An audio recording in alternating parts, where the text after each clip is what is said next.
pada ramai, itu roh kita tersiksa. Kenapa? Dipaksa sama perut untuk cari makan. Tapi kenapa kuliner-kuliner rohani tidak seramai itu? Kecuali di sebagian tempat ada masyaikh kita, guru-guru kita, ketika buat ta'lim itu emang ramai. Cuma sekali sebulan event-eventnya. Nah, nanti kita lihat ya, bahwa kita memang masih belum memperhatikan nutrisi rohani. Bapak saudara ikhwan akhwat fillah, mohon maaf suara saya belum maksimal, jadi ngomongnya pasti tidak sekuat biasanya.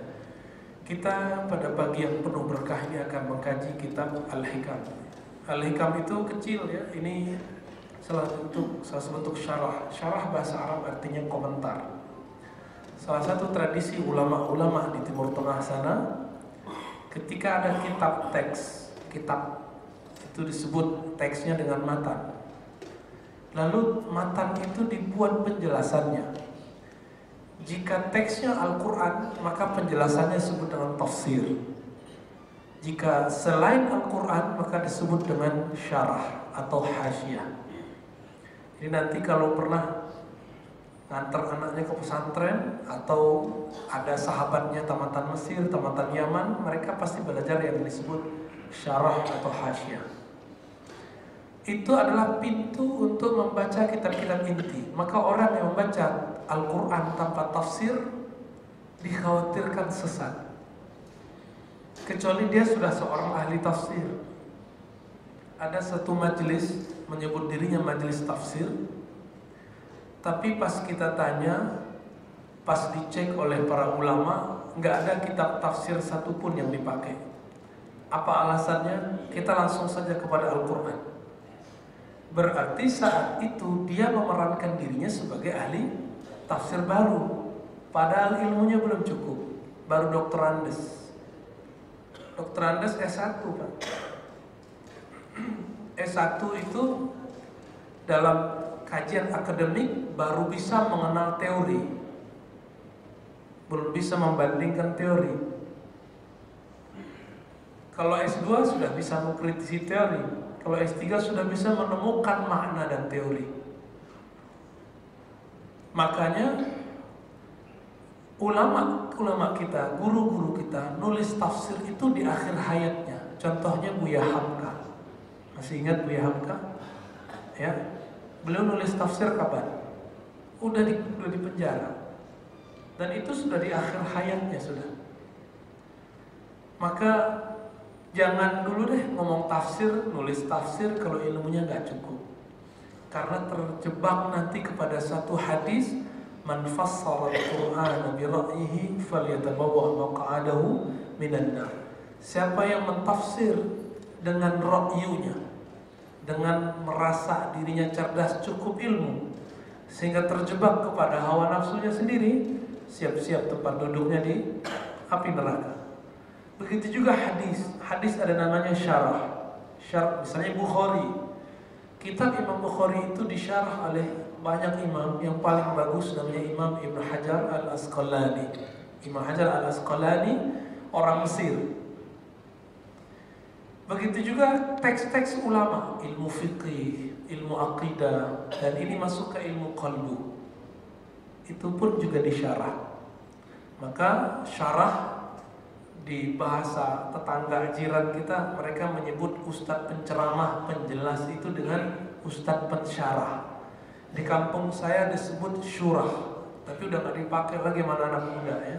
Nah anak muda sekarang udah gak ngerti bahasa-bahasa kampung, bahasa-bahasa Jawa kuno, bahasa Minang kuno, Banjar kuno, mereka udah gak ngerti. Taunya bahasa Indonesia ya. Bapak saudara makan Allah, sebelum masuk ke teks pertama, kita kenalkan sedikit, mengingatkan kembali apa itu kitab Al-Hikam dan siapa pengarangnya. Al-Hikam jamak dari hikmah. Kita sering dengar kalimat hikmah. Hikmah dari kalimat hakama, yahkumu. Bisa hukmun, bisa hikmatun. Apa arti yahkum? Kalau yahkum artinya memutuskan. Namun kata isimnya, kata masdarnya adalah hukman. Namun jika dia diganti barisnya jadi hikmatan, maknanya berubah. Maknanya adalah ketajaman. Jadi hikmah itu arti aslinya adalah ketajaman qalbu. Inilah makna nama Allah Ta'ala Al-Hakim. Dan orang-orang yang mendapatkan ketajaman qalbu disebut dengan Al-Hakim. Contohnya Sayyidina Luqman Al-Hakim. Luqman Al-Hakim diperdebatkan siapa orangnya, tapi ulama ahli sejarah dalam ilmu tafsir sepakat mengatakan Luqman itu kulitnya hitam. Jadi ternyata nggak mesti orang pintar itu kulitnya putih atau sawo matang atau kuning. Ternyata dia orangnya kulitnya hitam. Namun ulama kita beda lagi, apakah Luqman nabiyun am waliyun? Apakah sekedar seorang wali atau sudah seorang nabi? Kebanyakan ahli tafsir mengatakan dia seorang wali, bukan seorang nabi. Jika benar demikian, berarti Allah mengapresiasi setiap orang yang sudah mempunyai hikmah. Maka jadilah Luqman yang baru. Luqman yang disebutkan di situ. Dan semua Luqman dimulai dari satu ajaran, yaitu tauhid. Tauhid di situ bukan teorisasi, tapi tauhid itu adalah ta'alluqul qalbi billah. Jika qalbu bergantung kepada Allah, bukan kepada selain Allah. Itulah tauhid. Bukan teori sifat 20, bukan teori Allah, tauhid uluhiyah, itu teori tauhid. Tapi tauhid hakiki ketika di qalbunya tidak ada sesuatu selain Allah Ta'ala. Bapak saudara makan Allah, karena kebeningan tauhid itulah lalu diterapkan dalam amalan-amalan fikih. Apa kata Nabi? Man shallal fajr. Siapa yang sholat fajar di masjid berjamaah tentunya, berapa hari? Fi arba'ina yawman, fi arba'ina sabah, dalam masa 40 hari minimal, nggak putus. Azharallah ya Nabi al-hikmah, Allah akan tumpahkan mata air hikmah dari kalbunya ala lisani, min qalbihi ala lisani, dari kalbunya tumpah lewat mulutnya. Hadis ini riwayat Imam Abu Nuaim dan hadisnya hasan. Semaknanya ada di dalam hadis Imam Tirmizi dan hadisnya juga hasan. Imam Tirmizi murid terbaik Imam Bukhari. Apa kata Imam Tirmizi? Nabi SAW bersabda, maknanya man shallal ghadata atau shallal subha, siapa yang salat subuh selama 40 hari mendapatkan takbiratul ula, mendapatkan takbir pertama dari imam. Artinya dia bukan masbuk, dia sudah hadir sebelum orang qomat atau pas orang mau takbir. Apa kalimat berikutnya? Bari'a minan nifaq, dia terlepas dari sifat kemunafikan. Inilah makna hikmah. Jadi hikmah itu kesesuaian kalbu dengan lisan, ketajaman kalbu yang tampil dalam lisan. Maka Bapak saudara makan Allah, banyak yang mengajarkan hikam, tapi mungkin permasalahannya belum menajamkan kalbu, sehingga belajar hikam menjadi membosankan. Ini orang ngomong apa sih gitu. Atau emang kitabnya yang masalah, sehingga air jernih yang bening itu sampai kepada kita jadi kotor. Bisa jadi, mungkin karena kita ada asumsi tidak baik tentang hikam. Karena beberapa buku, beberapa artikel yang tidak bertanggung jawab ya, di Google, di internet itu nulis hikam itu sesat, Ibnu Athaillah itu sesat. Cuma karena dia beda dengan Ibnu Taimiyah. Apa emang standar kesesatan itu adalah beda sama Ibnu Taimiyah? Kalau begitu berapa banyak ulama beda dengan Ibnu Taimiyah sesat semua? Ulama Al-Azhar 90% beda dengan Ibnu Taimiyah, Imam Salafi. Jadi dulu ternyata Imam Ibnu Athaillah ini dia jadi imam di Mesir. Ketika Ibnu Taimiyah rahimahullah dieksekusi tahanan rumah dan boleh pergi ke masjid, dipindahkan dari Damaskus ke Kairo. Di sana ada Imam Ibnu Athaillah. Terjadilah diskusi berat. Persoalan apa? Persoalan tawassul, istighatsah. Tapi mereka tidak pernah berdebat mengenai apakah tasawuf itu bagian dari agama atau tidak. Mereka sepakat tasawuf, ilmu qalbu, ihsan bagian dari Islam, bagian dari ajaran Nabi Muhammad SAW, bukan buat-buatan orang belakangan seperti yang diklaim oleh orang-orang jahil di luar sana. Ya, berani mereka mengatakan bahwa tasawuf bukan dari Nabi. Yang ngomong begitu siapa? Katanya antum nggak suka orientalis. Yang ngomong begitu kan orientalis. Kebetulan saya dosen orientalisme di Pascasarjana S3 IIK. Ya, kalau mau ketemu kita di sana ya, kita cek siapa yang pertama kali mengatakan bahwa at-tasawuf itu minal Yahud wa Nasara. Ya, tasawuf itu dari Yahudi dan Nasrani. Yang mengatakan dari Nasrani itu di Khalsan. Orientalis dari Inggris. Dia punya buku Mysticism. Apa kata dia? Islam itu macam-macam ya. Kalau tasawufnya diambil dari Nasrani. Nah ini, kemudian itu diambil katanya, antum nggak suka sama orientalisme, kok malah ikut dia? Nah, Bapak saudara makan Allah, kita udah jelaskan panjang lebar. Tasawuf itu bukan aneh-aneh, tasawuf itu sederhana. Kalau ada sholat sah batal, rukun sholat disebut fiqih. Keyakinan bahwa Allah ada itu disebut akidah. Rasa bertemu Allah yang maha ada itu yang disebut tasawuf. Sederhana nggak? Sederhana? Bukan tasbih, bukan serban, bukan ini, ya, bukan gamis, bukan.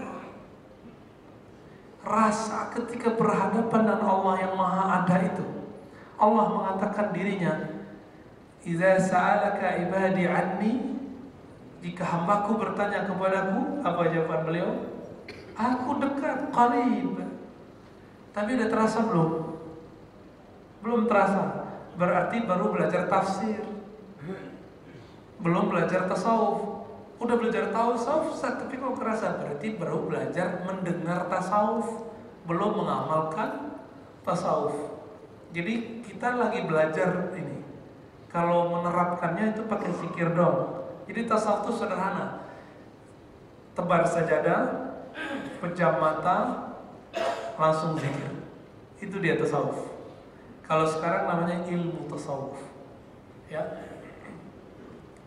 Selama lebih kurang 14 atau 13 tahun saya sibuk ngajar hadis. Tapi ternyata saya tertipu oleh kebodohan saya yang saya anggap itu kecerdasan. Apa itu? Saya kira mengetahui hadis ini sahih tidak sahih itu adalah puncak pengetahuan. Ternyata enggak. Ketika saya tahu hadis ini sahih tidak sahih, ternyata persoalan belum selesai. Di fikih aja belum selesai. Betapa banyak hadis yang saya anggap dhaif, ternyata hadisnya diamalkan oleh para ulama. Betapa banyak hadis yang sahih, ternyata ada ulama mengatakan ini sudah dihapus, ini sudah nggak boleh diamalkan, ini khusus buat Nabi. Ternyata ilmu hadis nggak ada ilmu fikih, kesepian, bingung mau amal. Ilmu hadis nggak belajar ilmu akidah, nanti orangnya akan menyerupakan Allah. Ya? Karena di dalam hadis banyak sekali Allah mengilustrasikannya sangat humanis sekali. Sebenarnya itu bukan Allah ingin menyerupakan dirinya dengan makhluk, tapi Allah itu betul-betul akrab dengan kita. Tapi ahli kalam debat mulu. Makanya kalau sudah bahas itu, kalau ada ustadz bahas itu langsung debat Ibnu Taimiyah, Wahabi, Salafi, Asy'ari, debat sampai selesai. Dan kita jadi bingung. Terus yang benar gimana? Udah ngomong Tuhan kemana-mana, di aras itu gimana, bersemayam itu gimana, tapi nggak ada efeknya di kolbu. Malah bikin hati keras, malah bikin ramai di masjid-masjid. Gagal fokus. Ketika Allah mengatakan yanzilu Rabbuna, hadis qudsi, Tuhanmu turun, Rabbmu turun, aku turun.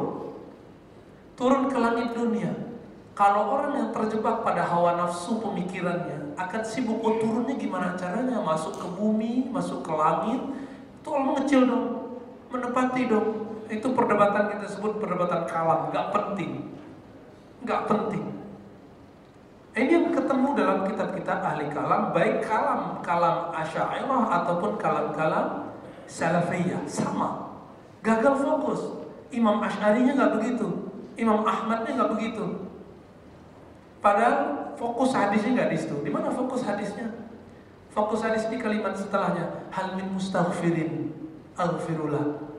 Adakah yang minta ampun aku ampuni? Oh, ternyata maksudnya kalau Allah turun itu bukan berarti Allah pindah-pindah, tapi maksudnya Allah itu mendekat kepadamu setiap sepertiga malam terakhir.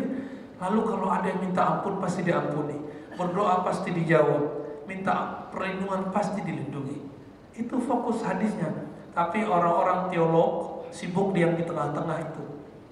Maka muncullah ilmu namanya ilmu teologi, ilmu kalam, ya. Berkalam-kalam terus. Bapak saudara Allah. Nah, sedangkan yang fokus tadi merasakan dekatnya Allah, itu yang disebut ilmu tasawuf. Akhirnya saya membaca hadis itu tergantung hadisnya. Jika hadisnya hadis fikih, kita baca dengan ilmu fikih. Jika hadisnya ilmu akidah, kita baca dengan ilmu akidah. Jika dia sedang ngomong tentang qalbu, kita baca dengan bab tasawuf. Jadi 3 ilmu ini nggak boleh dipisah-pisah. Sekali dipisah, seperti suami istri berpisah, ya, nggak sempurna. Sholatnya nggak sempurna, zikirnya nggak sempurna. Imam Ibn Athaillah ini wafat tahun 709 Hijriah. Beliau pakar ilmu akidah, pakar ilmu hadis, pakar ilmu tafsir, bermazhab mazhab Maliki. Jadi kalau subuh beliau nggak kunut, Pak. Subuh beliau nggak kunut. Maka kunut nggak kunut bukan berarti ngerti ilmu qalbu atau nggak qalbu. Itu persoalan fikih, ya. Gurunya bernama Abul Abbas Al-Mursi. Bukan Mursi yang diturunkan itu, ya, yang sudah wafat, Allah yarham. Ini Mursi yang lain. Ini Mursi yang sudah lama. Abul Abbas Al-Mursi, ada yang baca Murisi. Beliau ini murid terbaik dari pendiri Thariqah Syadiliyah, Imam Abul Hasan Asy-Syadili. Abul Abbas Al-Mursi, dia seperguruan dengan imam yang sangat alim namanya Izzuddin bin Abdissalam. Bedanya Izzuddin jadi pakar ilmu akidah dan ilmu fikih, sedangkan imam yang ini Abul Abbas, gurunya beliau, pakar ilmu qalbu dan pakar ilmu fikih. Ketika Ibnu Athaillah datang, itu semua murid-muridnya mengatakan, wahai tuan guru, itu cucu dari orang yang mengkafirkan kamu 3 turunan datang ke tempat kita. Jadi ternyata Ibnu Athaillah punya kakek. Kakeknya itu bernazar setiap kali khutbah, setiap kali sholat mengatakan, Abul Abbas Al-Mursi sufi zindik kafir. Begitu, Pak. Jadi ahli fikih kalau nggak belajar qalbu itu kasar mulutnya. Maka antum lihat saja, kalau ada orang yang mimbarnya itu jadi panas karena kata-kata dia, itu dominan fikih. Buah bibirnya sunnah, bid'ah, syirik. Nah, itu berarti akidah. Kadang-kadang nggak syirik dibilang syirik, nggak bid'ah dibilang bid'ah. Saking ingin membersihkan Islam tapi terjebak kepada hal-hal yang halnya normatif, ya, yang nggak penting kadang. Bapak saudara Allah, ketika Imam Athaillah itu datang, niatnya apa? Dia mendengar dari ayahnya, dari kawan-kawannya, kakekmu mengkafirkan Al-Mursi As-Sufi. Ibnu Athaillah kemudian mengatakan, oh, jika saya mendengar begini, saya wajib tabayyun. Fatabayyanu, surat Al-Hujurat. Maka beliau datanglah ke zawiyah, ke langgar, ke surau, ke pesantrennya Al-Mursi. Sampai di sana, sebelum masuk ke dalam, Abul Abbas Al-Mursi selesai sholat, beliau bilang, nanti akan ada orang datang, anak muda, kalau dia datang tolong kasih tahu saya. Beliau masuk ke kamarnya, tidak lama setelah itu datang orang ini. Ini disebut firasah. Benar disuruh masuk. Ketika masuk, Proses masuk itu orang-orang nanya, "Hei Syekh, kenapa ente terima itu orang yang mengkafir-kafirkan? Ayahnya mengkafirkan, kakeknya mengkafirkan engkau." Apa jawaban beliau? Jika Nabi SAW masuk ke Taif, dilempar, dianggap gila, dianggap juga sama ya, majnun, bahlul, dilempar. Saya cuma dilempar dengan kata-kata.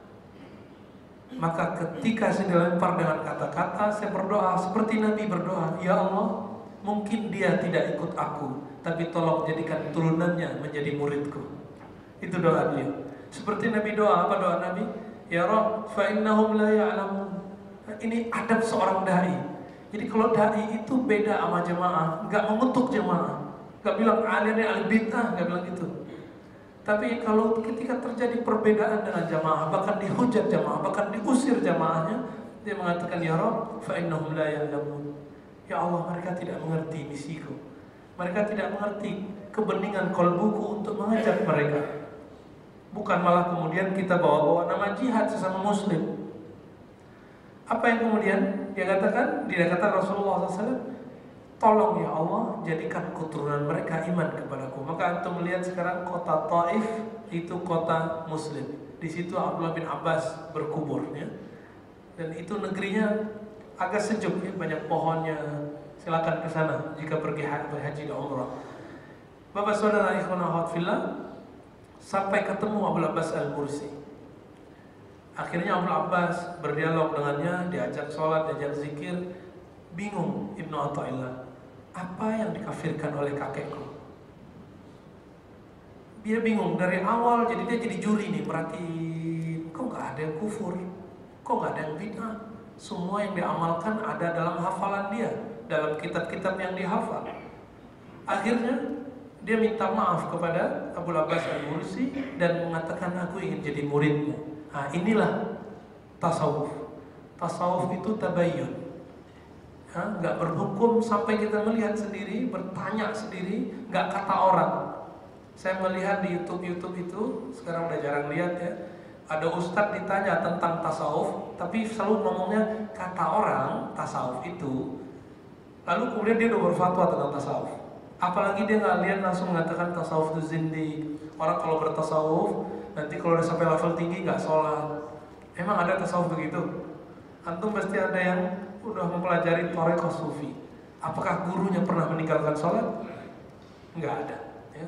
Kalau iya namanya bukan sufi ya, suka film ya, nonton film, nonton bola, ninggalin tahajud. Yang ngomong begitu suka bola ya, yang nyala-nyalain sufi ini suka bola, suka film juga.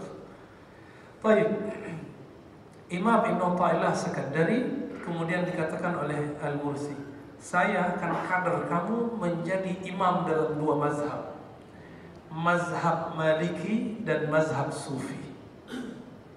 Arti mazhab di situ bukan buatan imam, tapi mazhab itu adalah jalan supaya sampai kepada ajaran Rasulullah Sallallahu Alaihi Wasallam.